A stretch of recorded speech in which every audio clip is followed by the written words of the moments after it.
So you're pregnant, and you're dealing with all the sneezing, the itching, the stuffy nose. Sound familiar? Well, you're in the right place. Today, we're going to break down exactly how to manage allergies safely during pregnancy. Let's get you a clear guide for some relief, because you definitely need it. Yeah, feeling stuffy, sneezy, and just plain miserable from allergies while you're expecting? Trust me, you are not alone. It can feel impossible trying to figure out what's safe to take, so what can you actually do about it? Okay, so here's how we're going to break this all down. First, we'll cover the single most important rule. Then we'll dive into non-drug options and the medications that are generally safer. After that, we'll look at what needs a little extra caution, what to avoid completely, and we'll wrap it all up with a solid action plan for you. All right, before we dive into any specific remedies or pills or sprays, let's start with the one, the only, golden rule. This is the foundation for absolutely everything else we're going to talk about today. And honestly, this is the one thing that is completely non-negotiable. Your obstetrician or midwife, they know you. They know your health history, they know where you are in your pregnancy, and they're the only ones who can truly help you weigh the risks and benefits. So please always start with that conversation. Okay, so where do you even begin? Well, your doctor is almost definitely going to tell you to start with non-drug options first. These are, hands down, the safest first choices for getting some relief because, well, they don't involve any medication at all. And you know what? These simple things can be shockingly effective. I mean, just avoiding your triggers, like staying indoors when the pollen count is insane, that's huge. Using a saline rinse can literally just wash the allergens right out of your nose. And little things, like running a humidifier, using a HEPA filter, or even just taking a quick shower after you've been outside can make a world of difference. But let's be real, sometimes that's just not enough, right? So what happens when you've tried all that and you're still suffering?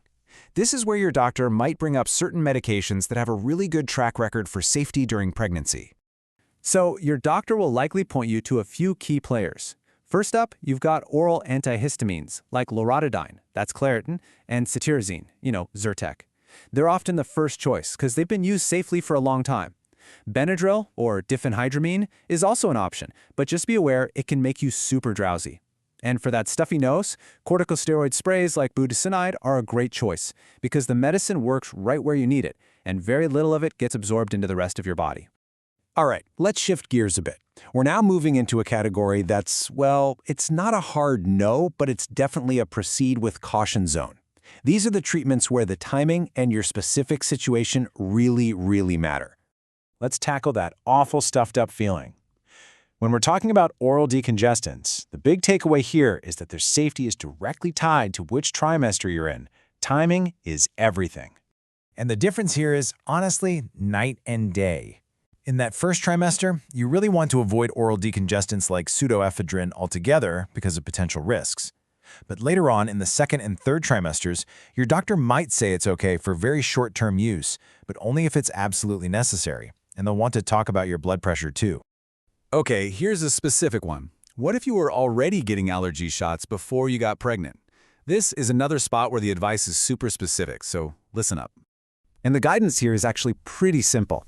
If you're already getting the shots and you're on what they call a maintenance dose, it's generally fine to keep going. But, and this is a big but, it's not recommended to start allergy shots for the first time or to increase your dose while you're pregnant. Okay, now for the really important part. Let's talk about the hard lines, the stuff you should just plain avoid to keep you and your baby as safe as possible.